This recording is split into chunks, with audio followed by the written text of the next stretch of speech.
Hey guys, all right, back on this Cummins misfire. So I'm going to take a pause on that real quick, guys. As you can see, the Duramax LLY is back there, the one that had the fuel leak. I put some of the videos up, still putting videos up, guys. It's really busy. While I was changing the fuel filter, guys, let me go ahead and take you guys over here. While I was changing the fuel filter, the truck ended up having a broken T at the top of the injector. I don't know if you guys can see it. Let me go through the fender. I got the fender removed right here, guys. Let me show you guys. See that T right there, guys? Somebody JB welded that, so that T's no good.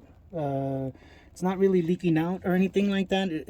If there is a leak, we're not really seeing it, but it's definitely, the customer wants to take care of it now while I have the truck. He doesn't. He's already waited a few days for me to have this repair done, so he just would rather wait a few hours to get this done. It doesn't really take hours, guys. You can get this done in about 30 minutes. I already put up a video showing how to remove the fuel filter, so let me go ahead and show you guys how to do this. So all of it is already been taken apart, guys, ready for that. So again, you remove the fuel filter. As you can see, I have the fuel filter down there on the off to the side. I have the boost hose off underneath the fender, tied down. So pretty much the way the system works, guys, is that little white hose, you see right down there, that is part of the return system. It comes underneath here, guys. You can see it right there. That's it down there.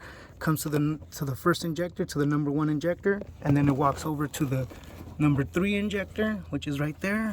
Then the number 5 injector, which is the one with the JB weld, and then to the number 7 injector. That's the order that they're positioned in here in the engine. So let me show you guys how to get that done. First things first, guys. So the hardest one is going to be here at the edge. So you can either choose to use a pick,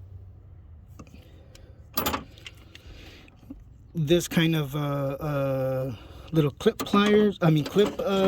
screwdriver, a flat tip screwdriver, whatever you can fit in here, guys.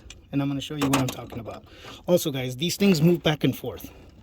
Okay, these things move back and forth, so you don't have to worry about them breaking because you're moving them, you know, left to right or swinging them around or whatever. But let me show you guys what happens right here.